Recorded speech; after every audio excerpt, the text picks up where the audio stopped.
नमस्कार दोस्तों, मैं हूं प्राची और मैं आप लोगों का बेहद स्वागत करती हूं पॉलिटी के पार्लियामेंट वाले इस सेशन में, जहां पर हम टॉप मोस्ट इंपॉर्टेंट एमसीक्यू जिससे डायरेक्टली आपको अपने पेपर में सवाल दिखाई देंगे उसको डिस्कस करेंगे। हमने एक सीरीज आपके लिए स्टार्ट की है जीके जीएस को लेकर, जहां पर अलग अलग सब्जेक्ट्स के मोस्ट इंपॉर्टेंट टॉपिक्स लेकर उसमें से भी जो मोस्ट इंपॉर्टेंट एमसीक्यू है उनको हम यहाँ पे सॉल्व कर रहे हैं। इससे पहले आर्ट एंड कल्चर का एक वीडियो ऑलरेडी अपलोड हो चुका है। आज हम सेकंड सेशन में मिल रहे हैं जिसमें हम पार्लियामेंट वाले चैप्टर को डिस्कस करेंगे। Now the question is why parliament. देखो बच्चे, एग्जाम का जो पैटर्न है वो थोड़ा सा चेंज हुआ है, तो पॉलिटी में बार बार फंडामेंटल राइट्स बस यही पढ़ के काम नहीं चलेगा। हमें जो बड़े चैप्टर्स हैं, for example parliament, constitutional bodies, हमें इनके बारे में भी पढ़ना होगा। तो आज जब आप इस पूरी क्लास को देख लेंगे तो पार्लियामेंट वाले चैप्टर की एक डिटेल्ड समझ जो है आपके यहाँ पे विकसित हो जाएगी। तो मेरे साथ क्वेश्चन सॉल्व कीजिएगा एंड मुझे क्लास के एंड में कमेंट सेक्शन में ये बताइएगा कि आपके आउट ऑफ 20 कितने क्वेश्चंस यहाँ पर ठीक हुए हैं। ये सेशन आपके वनडे एग्जाम्स, एसएससी, रेलवे, साथ में आपके स्टेट पब्लिक सर्विस कमीशन का एग्जाम एंड यूपीएससी के लिए बहुत इंपॉर्टेंट है। साथ ही इन सभी एमसीक्यू का जो पीडीएफ है वो डाउनलोड कर सकते हैं आप मेरे टेलीग्राम चैनल से, एंड उसका क्यूआर कोड यहाँ पर मैंने शेयर किया हुआ है। इसको स्कैन करके आप टेलीग्राम चैनल ज्वाइन कर सकते हैं, वहां पर आपको और भी ज्यादा नोट्स एंड क्लासेस के लिंक मिल जाएंगे। आइए पहले एमसीक्यू के साथ स्टार्ट करते हैं। कौन से साल में राज्यसभा और लोकसभा, ये जो हिंदी नाम है, ये दरअसल council of states and house of the people इनकी जगह पर अपनाए गए थे। देखिए, जब भारत आजाद हुआ और संसद का गठन हुआ तो जो आपकी संसद थी, राइट, उसके जो दो इंपॉर्टेंट कंपोनेंट है, पहला लोकसभा और दूसरा राज्यसभा, इनके ये नाम जो है प्रचलन में नहीं थे, बल्कि बाद में जो है इन नामों को यहाँ पर अपनाया गया था।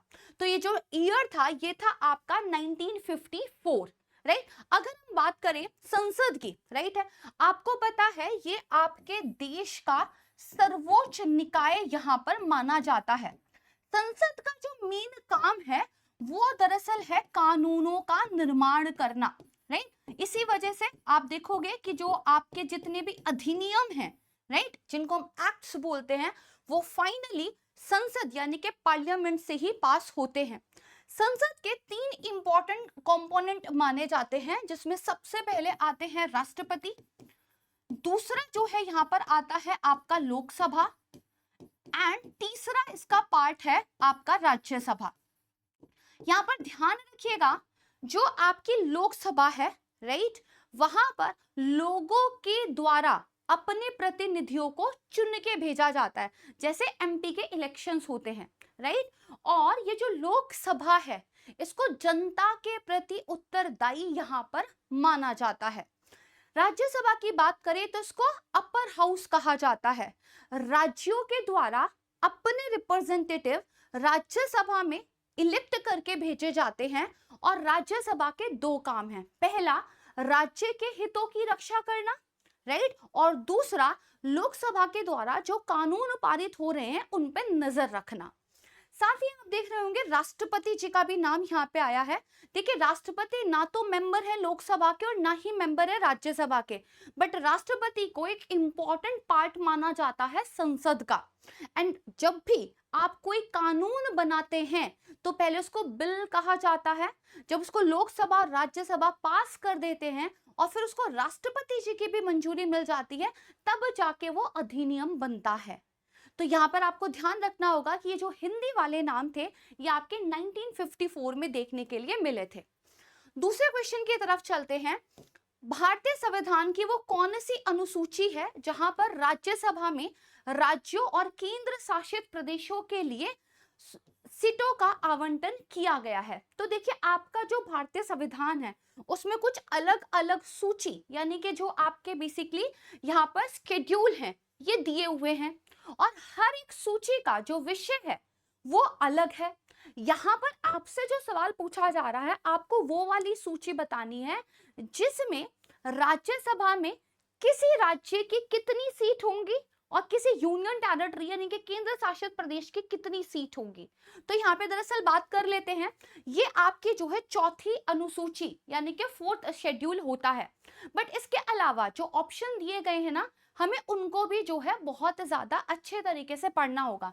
जैसे अगर हम बात करें हमारी पहली अनुसूची की, तो दरअसल जो हमारे राज्य हैं और जो हमारी यूनियन टेरिटरीज हैं, इनके जो नाम है और साथ में इनकी सीमाएं कितनी हैं, इसके बारे में आपकी जो पहली अनुसूची है वहां पर देखने के लिए मिल जाएगा। दूसरी जो आपकी अनुसूची है, राष्ट्रपति, राज्यपाल, सुप्रीम कोर्ट के न्यायाधीश, हाई कोर्ट के न्यायाधीश, सांसद, इनके कितने वेतन और भत्ते होंगे, इसके बारे में आपको देखने के लिए मिल जाएगा। जो आपकी तीसरी अनुसूची होती है, इसमें दरअसल शपथ से रिलेटेड बातें आपको देखने के लिए मिल जाएगी। आपको ये पता होना चाहिए, जब भी आप बेसिकली एक एमपी के पद पर विराजमान होते हैं तो आप एक शपथ लेते हैं, और अलग अलग ऐसे पद हैं जिनके लिए कॉन्स्टिट्यूशन ने ये बताया हुआ है कि पद आप तब संभालोगे जब पहले आप शपथ लोगे। तो जो शपथ ग्रहण के फॉर्म्स हैं उनके बारे में सारी जानकारी आपको जो है तीसरी अनुसूची में देखने के लिए मिल जाएगी। तो यहाँ पर मैंने आपको 4 अनुसूचियों के बारे में बताया है। इसके अलावा टोटल कितनी अनुसूची हमारे संविधान में है, ये आपको मुझे कमेंट सेक्शन में बताना है। नेक्स्ट क्वेश्चन पूछा गया है, भारत के जो 8 केंद्र शासित प्रदेश हैं, इनमें से कितनों की राज्यसभा में सीट है, या फिर आप कह लीजिए कितने यूनियन टेरिटरी ऐसे हैं जिनका राज्यसभा के अंदर रिप्रेजेंटेशन है। तो देखिए ऐसे केवल आपके 3 हैं। कौन कौन से ये 3 हैं? तो सबसे पहला तो दिल्ली होगा, राइट। दिल्ली के पास अपनी खुद की विधानसभा भी है, राइट। उसके बाद आपका जो है यहाँ पे पुदुचेरी होगा, राइट। इसके बाद जो तीसरा है वो दरअसल जम्मू एंड कश्मीर है। अब इसको थोड़ा समझते हैं। सबसे पहली बात, यूनियन टेरिटरी यानी कि केंद्र शासित प्रदेश कौन होते हैं? देखिए ये वो होते हैं जिनको पूर्ण राज्य का दर्जा नहीं मिला हुआ है। जब पूर्ण राज्य का दर्जा नहीं मिला हुआ तो इसका मतलब यहाँ पर जो दरअसल आपकी सीएम यानी कि चीफ मिनिस्टर की लीडरशिप वाली ये गवर्नमेंट होती है वो नहीं मिलेगी, राइट। और इनको कहा जाएगा केंद्र शासित प्रदेश। तो जो राष्ट्रपति जी होते हैं वो अपने किसी अधीन के द्वारा इन केंद्र शासित प्रदेशों का शासन चलाते हैं। लेकिन कोई कोई यूनियन टेरिटरी बहुत इंपॉर्टेंट है तो उसको हमने जो है विधानसभा यहाँ पर दी हुई है। और ये जो विधानसभा होती है दरअसल इसको कुछ कम अधिकार मिले होते हैं अगर हम कंपेयर करें जो राज्य हैं उनकी विधानसभाओं से। फॉर एग्जाम्पल दिल्ली की बात कर लेते हैं। दिल्ली एक यूनियन टेरिटरी है। क्यों? क्योंकि दिल्ली देखिए राजधानी है, उसे केंद्र के कंट्रोल में रखना जरूरी था। लेकिन दिल्ली की जनसंख्या इतनी बड़ी है कि उस जनसंख्या को एक रिप्रेजेंटेशन देना भी जरूरी था। भाई दिल्ली के लोग अपनी जो है सरकार जो है राज्य के स्तर पे जो होती है उसको भी चुने। तो आपको पता है इसलिए दिल्ली की अपनी जो है विधानसभा है, करेक्ट। लेकिन दिल्ली है एक यूनियन टेरिटरी, तो कुछ अधिकार ऐसे हैं जो दिल्ली की विधानसभा के पास नहीं है, वो अभी भी केंद्र नियंत्रण में काम करते हैं, ठीक है। अब एक राज्य था जम्मू कश्मीर, राइट। उसमें चेंज कुछ कर केंद्र सरकार ने उसको फिलहाल एक यूनियन टेरिटरी बना दिया है, ठीक है। क्या ये सब काम केंद्र सरकार कर सकती है? यस, आपके संविधान ने केंद्र सरकार को बहुत पावर्स दी हैं। केंद्र सरकार मतलब पार्लियामेंट। पार्लियामेंट जो है राज्यों की स्थिति में परिवर्तन कर सकती है। तो जम्मू कश्मीर जो कि एक राज्य था उसको अभी हमने एक यूनियन टेरिटरी बनाया हुआ है। बाद में हो सकता है हम एक पूर्ण राज्य का दर्जा यहाँ पे बहाल कर दें, ठीक है। अब देखो जो यूनियन टेरिटरीज होते हैं ना, इनमें ना इतनी बेसिकली पॉपुलेशन ही नहीं होती है कि सब जगह विधानसभा हो या सबका जो है रिप्रेजेंटेशन हम राज्यसभा में करें।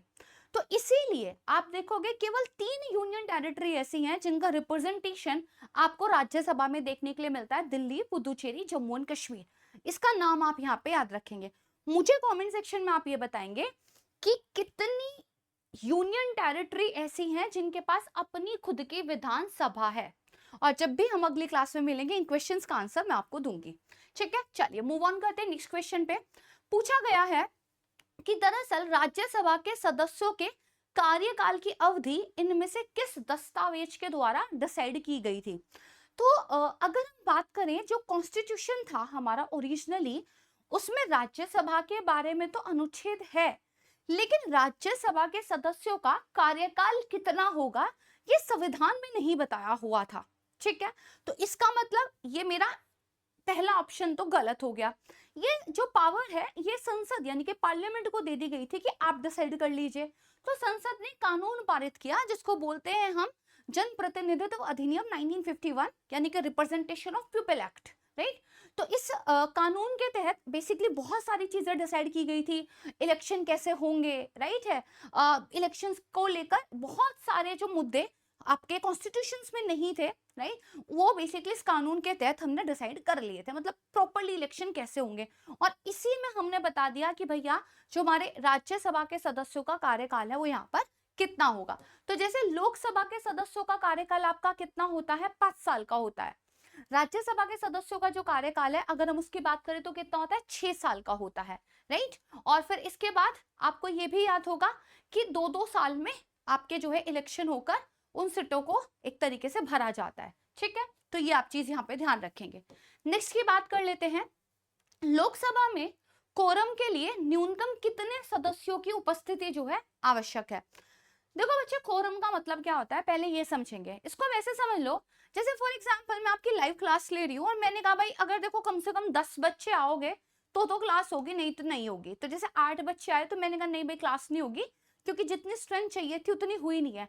कोरम भी वही एक मिनिमम नंबर है, मिनिमम उतने सदस्यों की संख्या है जो आपके सदन में कोई भी काम काज अगर आपको शुरू करना है तो उतने मेंबर तो होने ही चाहिए। ठीक है, कितना बोला गया है ये, ईच हाउस यानी कि लोकसभा भी और राज्यसभा भी जितने इसके मेंबर हैं उसका आपका जो है 1/10 इतना जो है कोरम होना चाहिए।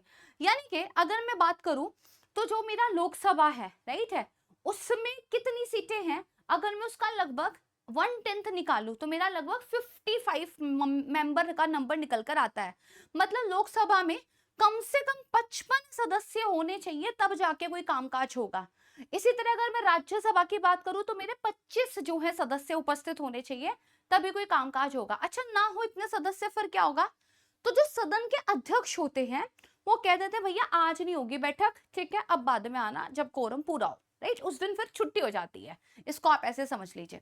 नेक्स्ट की बात कर लेते हैं, 55 इज द राइट आंसर। 1924 में जो आपका रेलवे बजट है उसको सामान्य बजट से अलग कर दिया गया था, और ये जो अलग करने की सिफारिश थी एक रिपोर्ट ने दी थी। कौन सी रिपोर्ट ने दी थी, तो बच्चे आप देखो जो एक्वर्ट आपकी कमेटी रिपोर्ट है इसने बेसिकली ये कहा कि जनरल बजट को अलग रखो, रेलवे बजट को अलग रखो।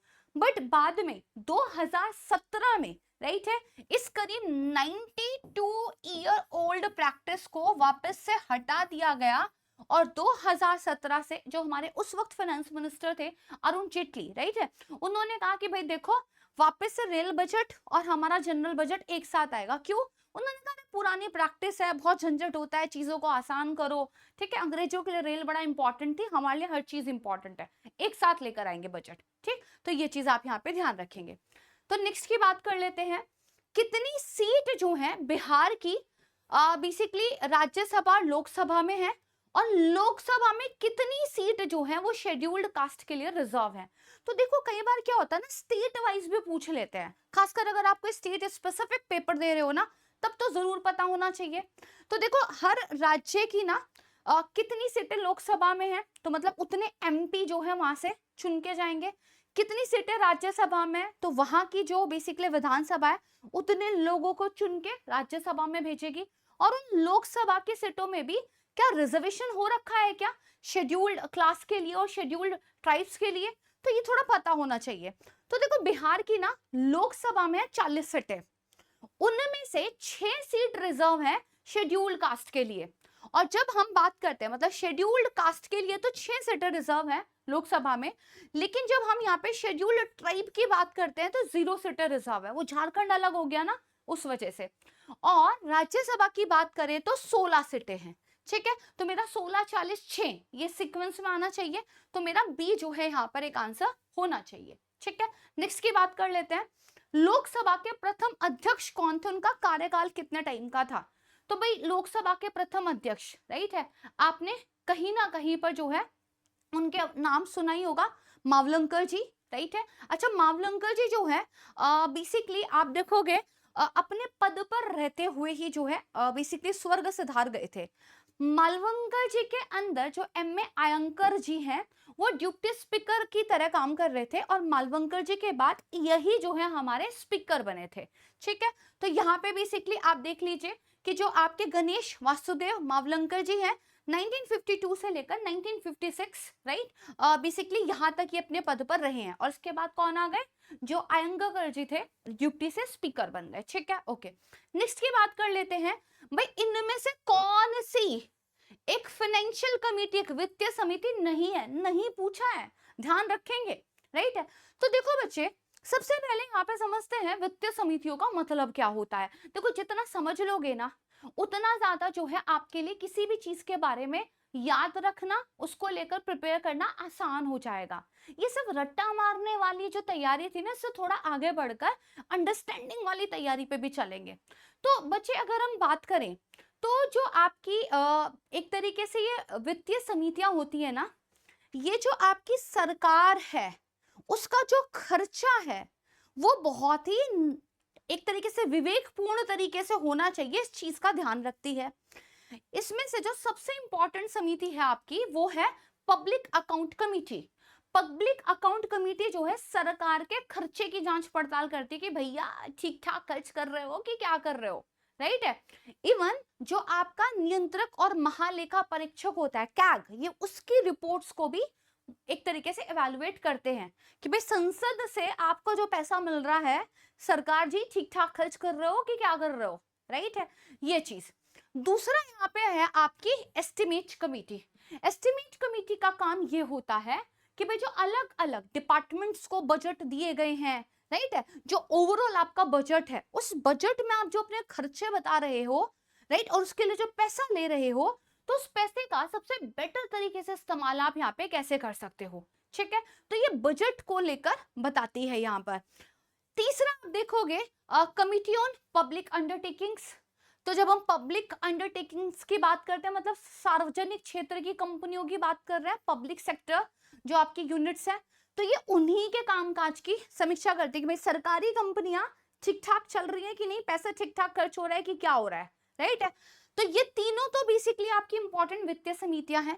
ये जो याचिका समिति है ऐसा कुछ नहीं है, राइट, ये एक बोगस ऑप्शन यहाँ पे दिया हुआ है, यही जो है आपका आंसर यहाँ पे हो जाएगा।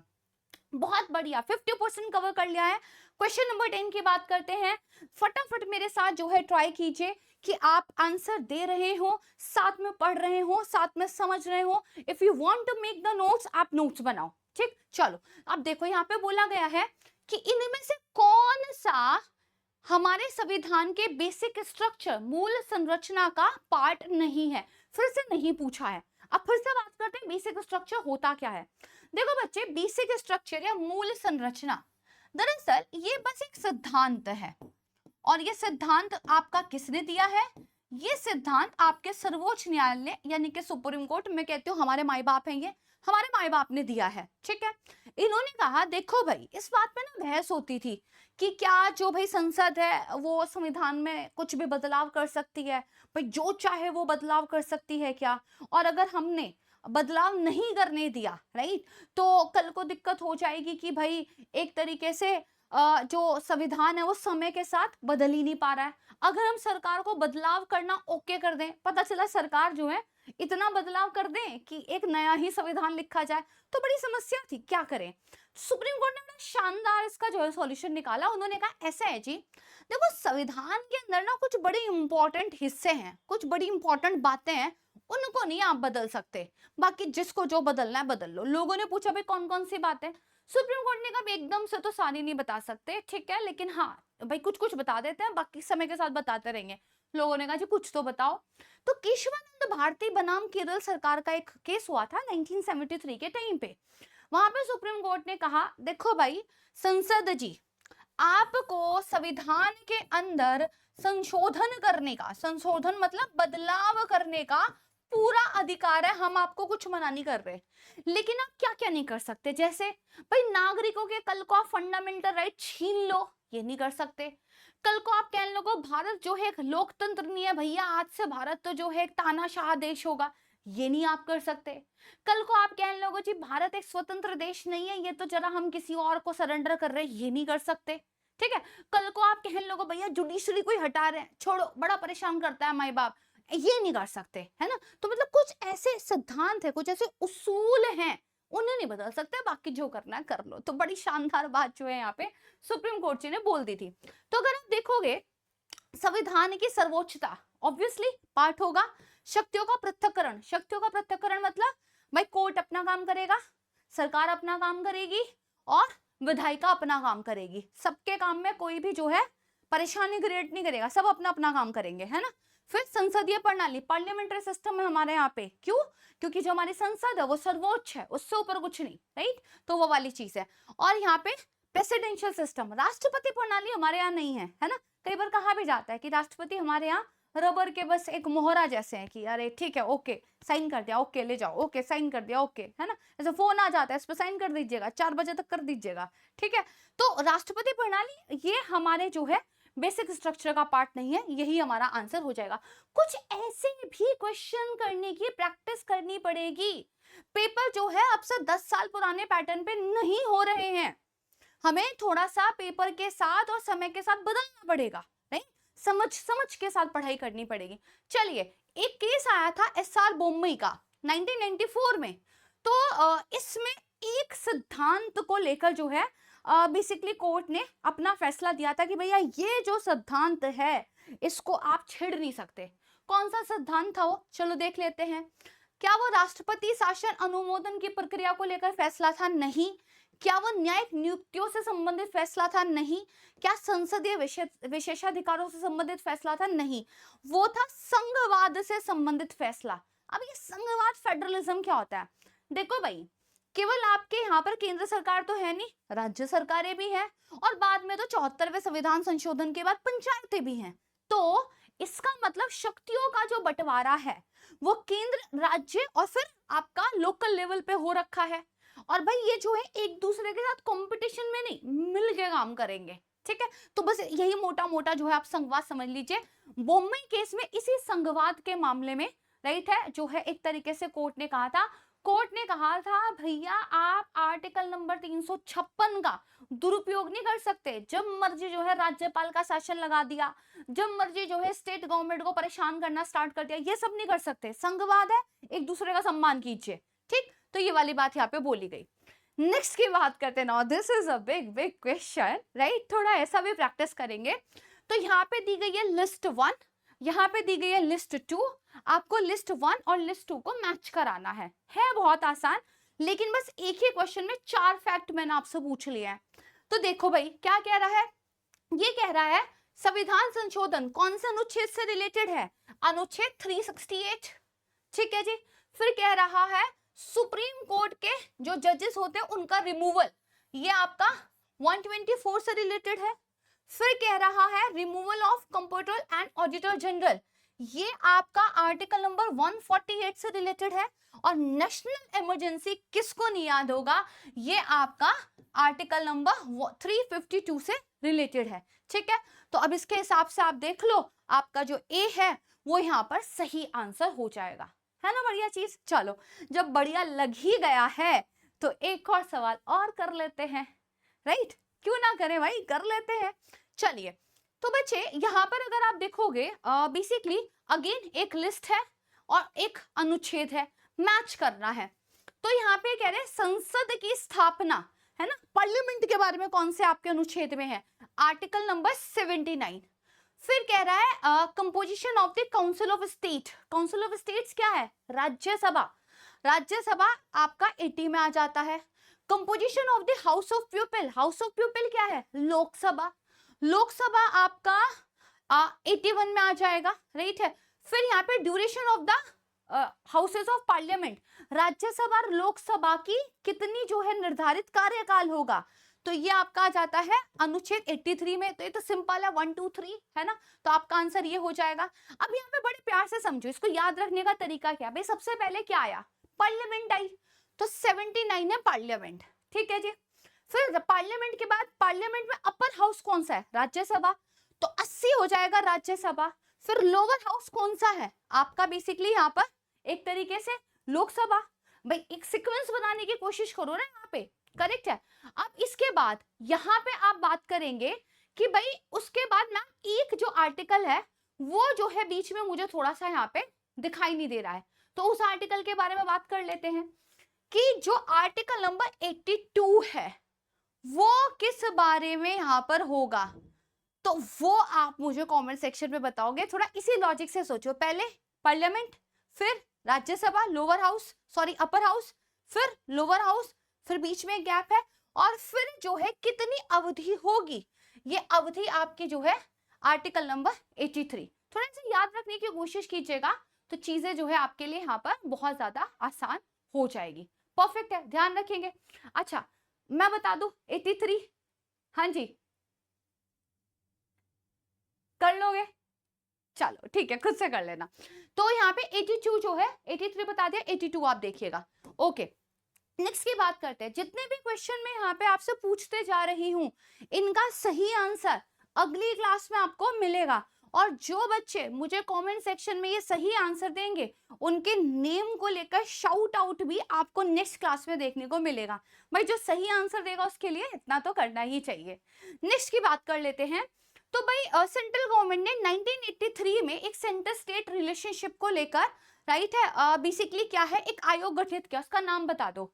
भाई उसका नाम सामने लिखा पड़ा है, ठीक है, क्योंकि जब यहाँ पे चेयरमैन का नाम दे दिया RS सरकारिया, तो आयोग का नाम चेयरमैन के नाम पे ही हो जाता है मोस्ट ऑफ द टाइम, तो इसका नाम भी होगा सरकारी आयोग। बट हम इसलिए ये सवाल नहीं पढ़ रहे, क्यों पढ़ रहे हैं, बाकी के जो आयोग हैं हमें इसके बारे में भी पता होना चाहिए। तो बच्चे बेसिकली 1983 में राइट एक सरकारी आयोग बनाया गया कि भैया केंद्र और आपका जो स्टेट है इनके जो रिश्ते हैं जरा इनके बारे में हमें थोड़ी सी रिकमेंडेशन दे दो, ठीक है। इन्होंने जो अपनी रिपोर्ट दी थी वो 1988 में दी थी, ठीक है। दूसरा क्या है, पुंछ आयोग। पुंछ आयोग भी सेंटर स्टेट रिलेशनशिप पे ही बनाया गया था, ये सरकारी आयोग के बाद आया था, ठीक है। तीसरा क्या है, मंडल आयोग। तो ये हो गया आपका सेंट्रल स्टेट रिलेशनशिप। मंडल आयोग था आपका ओबीसी रिजर्वेशन पर, राइट है, याद है उस टाइम पे दंगा फसाद भी हो गया था देश में, तो आपके जो अदर बैकवर्ड क्लासेस का रिजर्वेशन है उससे है मंडल आयोग रिलेटेड। एंड जो आपका राजमन्नार कमीशन है, तो भाई स्टेट्स को कितना ऑटोनॉमी दिया जाए, यानी कि जो राज्य है उनको और पावर दे दी जाए, इस बात को लेकर जो है गठित किया गया था। तमिलनाडु गवर्नमेंट ने कहा था भैया कर दो, ऐसे ठीक नहीं है, तो बेसिकली राजमन्नार जो है आपका ये स्टेट की पावर से रिलेटेड जो है एक कमिटी आपको यहाँ पे देखने के लिए मिलती है। तो कई बार ना ऑप्शंस भी हमें यहाँ पे याद करने चाहिए, है ना। चलो नेक्स्ट की बात कर लेते हैं। वेरी गुड, सिर्फ 5 क्वेश्चन और बचे हैं। कह रहा है इनमें से कौन सा काम ऐसा है जो राष्ट्रपति जी वित्तीय आपातकाल यानी कि फाइनेंशियल इमरजेंसी के टाइम पे, जो कि आर्टिकल नंबर 360 के तहत लगता है, नहीं कर सकते। भाई क्या है फाइनेंशियल इमरजेंसी, भाई सिंपल सी बात है, देश की जो है हालत हो गई है खस्ता, ठीक है जी। क्या हो गया है भाई, देश में या देश के किसी हिस्से में जो फाइनेंशियल स्टेबिलिटी थी वो खतरे में पड़ गई, रुपया पैसा नहीं है भैया। अब जब रुपया पैसा ना हो तो क्या करेंगे, कहेंगे भैया आज से तुम्हारी सैलरी कट, नहीं देंगे पूरी सैलरी, और क्या करेंगे, कह देंगे भैया जो राज्य विधानसभा है जितने भी आपके धन विधेयक है सब रिजर्व रखो, अभी कोई धन विधेयक पारित नहीं होगा, पैसा नहीं है हमारे पास। ये भी कह देंगे जज साहब बड़ा जो है जीवन में खुश हो, आपकी भी सैलरी कट, ठीक है। तो ये जो है राष्ट्रपति जी यहाँ पे कर सकते हैं। लेकिन देखो रुपया पैसा नहीं है, तो इसके लिए क्या स्टेट लेजिस्लेटिव असेंबलीज, राज्य विधानसभा खत्म कर देंगे, क्या मतलब है खत्म करने का, उनको बनाए रखो भाई, सैलरी मत देना, और क्या है, ठीक है। तो आप देखोगे यहाँ पे जो ऑप्शंस है, पहला कह रहा था कि राज्यों को वित्तीय शिष्टाचार पालन करने का निर्देश बिल्कुल देंगे। फिर कह रहे भाई वेतन भत्ते कम कर देंगे, बिल्कुल कर देंगे। फिर कह रहे भाई धन विधेयक और वित्तीय विधेयक जो इनको सुरक्षित रख देंगे, भैया इनको साइड रखो, अभी पैसा है नहीं तो देंगे कहां से, वो भी कर देंगे। राज्य विधानसभाओं को भंग कर देंगे, नहीं ये नहीं करेंगे, ये करने का मतलब नहीं है। ये सब चीजें नेशनल इमरजेंसी के लिए छोड़ देते हैं भाई, है ना। तो ये चीज आप यहाँ पे ध्यान रखेंगे, ठीक है जी। चलो नेक्स्ट क्वेश्चन पूछा गया, भारतीय संविधान के अनुसार सरकारी उधारी के बारे में जरा कथन बताइए।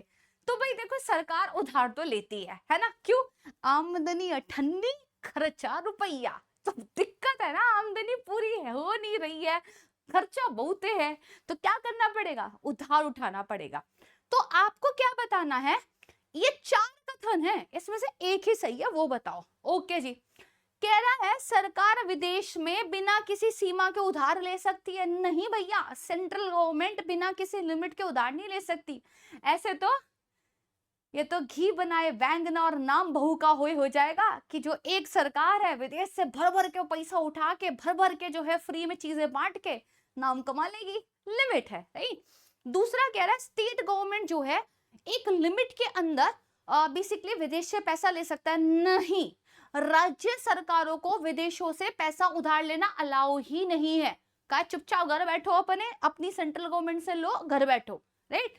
तीसरा कह रहा है स्टेट गवर्नमेंट जो है उधार नहीं ले सकते। बिल्कुल ठीक बात है, नहीं ले सकते। चौथा भी देख लेते हैं, कह रहे सेंट्रल गवर्नमेंट भी उधार नहीं ले सकती। नहीं, सेंट्रल गवर्नमेंट उधार ले सकती है, तभी तो कभी वर्ल्ड बैंक से कोई समझौता, कभी तो आईएमएफ के साथ कोई समझौता चलता रहता है, लेकिन स्टेट गवर्नमेंट उधार नहीं ले सकती। तो हमारा जो है ये आंसर यहाँ पे ठीक हो जाएगा। तो इस तरह की बातें भी पता होनी चाहिए, है ना। सिर्फ यही रटने से तो काम नहीं चलेगा ना, कि फलानी चीज फलाने अनुच्छेद, फलानी चीज फलाना अनुच्छेद, इतने से नहीं निकलता है पेपर, थोड़ा बेहतर पढ़ना पड़ता है, ठीक है। चलिए नेक्स्ट की बात करते हैं। पूछा गया भैया जो हमारा फाइनेंस कमीशन है, वित्तीय आयोग है, जो basically article number 280 Indian constitution में दिया गया, किस तरह की संस्था है? बढ़िया तरह की संस्था है। नहीं, इन चारों में से बताना है। तो बच्चे एक्चुअली में ये न्यायिक संस्था तो नहीं है भाई, कोर्ट तो नहीं है, ठीक है। सलाहकारी संस्था भी नहीं है, राइट है। एक विधान संस्था भी नहीं है, अर्ध न्यायिक संस्था जरूर है। क्वासी जुडिशियल बॉडी, क्या मतलब होता है क्वासी जुडिशियल बॉडी का? अदालत के जैसा सा ही काम, बट उतना भी ज्यादा जो है बिल्कुल एकदम न्यायिक वाला काम नहीं। मतलब ये वो बॉडी होती है जो यहाँ पर ना न्याय को लेकर, जस्टिस को लेकर, राइट है, कुछ ऐसी न्यायिक शक्तियां रखती हैं। जैसे किसी चीज पे कोई फैसला ले लेना, है ना, किसी चीज को लेकर जो है कोई कॉन्फ्लिक्ट हो रहा है, उस कॉन्फ्लिक्ट को सुलझाने के लिए काम करना, ये पार्शियल अदालतों की तरह काम करते हैं। बट इनके अधिकार पूर्ण रूप से अदालत के जैसे नहीं होते, कुछ सर्टेन सब्जेक्ट्स पे ही काम कर सकते हैं। तो क्वासी जुडिशियल बॉडी है आपका वित्तीय आयोग, ये आपको पता होना चाहिए। बहुत ही बढ़िया। नेक्स्ट आ जाओ। कह रहा है भारतीय संविधान के अनुसार संसद और उसके सदनों के संबंध में भारत के राष्ट्रपति की स्थिति क्या है? तो क्लास शुरू करते टाइम में क्या बताया था भाई? देखो, हमारी जो पार्लियामेंट है उसके 3 इंपॉर्टेंट कंपोनेंट है, लोकसभा, राज्यसभा, राष्ट्रपति जी। राष्ट्रपति जी ना तो राज्यसभा के मेंबर है, ना ही लोकसभा के मेंबर है, बट पार्लियामेंट का इंपॉर्टेंट कंपोनेंट है। तो इन चारों में से आप देखोगे तो आपका केवल यही ठीक है, मेंबर किसी के नहीं है, बट हाँ संसद के जो है सदस्य जरूर है, ठीक है। चलो भाई, तो हमारा जो है सेकंड लास्ट क्वेश्चन देख लेते हैं। कह रहा है आर्टिकल नंबर 245 से लेकर 255 तक, ठीक है जी।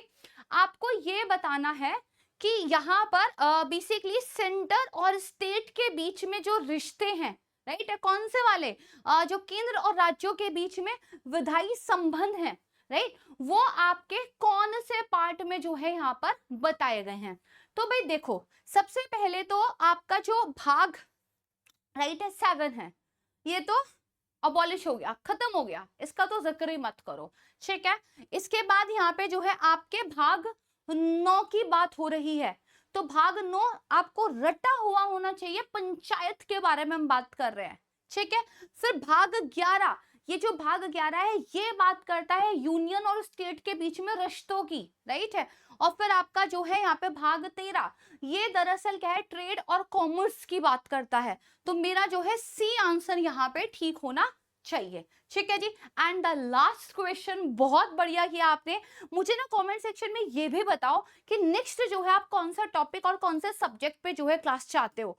आर्ट एंड कल्चर कर चुके, पॉलिटी कर चुके, नेक्स्ट बताओ कौन सा, सेम फिर रिपीट करते जाएंगे, ऐसे पूरा जीएसटी के कवर कर देंगे, ठीक है। चलो यहाँ पे पूछा गया है इंडियन कॉन्स्टिट्यूशन के हिसाब से भैया जो पॉकेट वीटो का पावर है वो किसके पास है? तो भैया पॉकेट वीटो तो एक ही के पास है, वो है हमारे राष्ट्रपति जी। ठीक है, क्या मतलब होता है पॉकेट वीटो का? देखो भाई, आपका कॉन्स्टिट्यूशन ये कहता है, मान लीजिए आपका जो कोई भी बिल है, राइट, वो आपकी राज्यसभा और लोकसभा ने पास कर दिया, बात नहीं बनेगी, इसको जो है प्रेसिडेंट के पास भेजना पड़ेगा, प्रेसिडेंट का फाइनल एसेट सहमति लेने के लिए। अब प्रेसिडेंट चाहे तो सहमति दे दे, प्रेसिडेंट चाहे तो लौटा दें कि भैया हमको मजा ना आ रहा, ठीक है वापस से ठीक करके भेजो। और तीसरी चीज जो है, प्रेसिडेंट जो है चुप करके बैठ जाए, ना तो हाँ ना तो ना। कभी कभी आपको देखने को मिलता होगा, है ना, एक्सपीरियंस तो होगा ही, किसी से कुछ पूछा होगा, फिर उसने कहा होगा ना तो हाँ है ना तो ना है, बड़ा कंफ्यूजन में दिन गुजर रहे होंगे कि भैया कुछ तो बोल दो, है ना। तो प्रेसिडेंट के पास ये पावर है, कहां से आई? कॉन्स्टिट्यूशन में लिखा हुआ है ना, ना पॉकेट वीटो नहीं लिखा है कॉन्स्टिट्यूशन में। कॉन्स्टिट्यूशन बस ये लिखना भूल गया कि अगर राष्ट्रपति जी के पास कोई बिल भेज दोगे तो कितने दिनों में आपको वो फाइनल हाँ ना करके भेज देंगे। कितने आदमी थे तो कितने दिनों में भेज देंगे, ये कॉन्स्टिट्यूशन ने बताया ही नहीं। तो जब राष्ट्रपति जी को कोई बता ही नहीं रहा है कि कितने दिनों में वापस देना है, तो जेब में रख के बैठ गए हैं, कह रहे पॉकेट फिट हो गया भैया, नहीं है देंगे, ना हाँ करेंगे ना ना करेंगे। बड़ी अद्भुत सिचुएशन है, आप इससे जरा बच के रहिएगा। अगर पूछे किसी से कुछ तो हाँ या ना में जवाब ले लीजिएगा, कम से कम समय सीमा निर्धारित कर दीजिएगा। जीवन में पॉकेट वीटो ठीक नहीं है ना। चलिए, तो ये जो है राष्ट्रपति जी आपका एक यहाँ पे सही आंसर हो गया है। And this is all. I hope आपने आज के सेशन को एंजॉय किया होगा। पॉलिटी को लेकर आपकी एक अंडरस्टैंडिंग यहाँ पे जो है डेवलप हुई होगी, जो कि बहुत ज्यादा जरूरी है, तभी फैक्ट्स परमानेंटली याद रहते हैं। एंड इसका जो पीडीएफ है आप मेरे टेलीग्राम चैनल से डाउनलोड कर सकते हैं। मुझे बताइए नेक्स्ट आपको कौन सा सब्जेक्ट एंड कौन सा टॉपिक चाहिए। Thank you so much everyone. जय हिंद।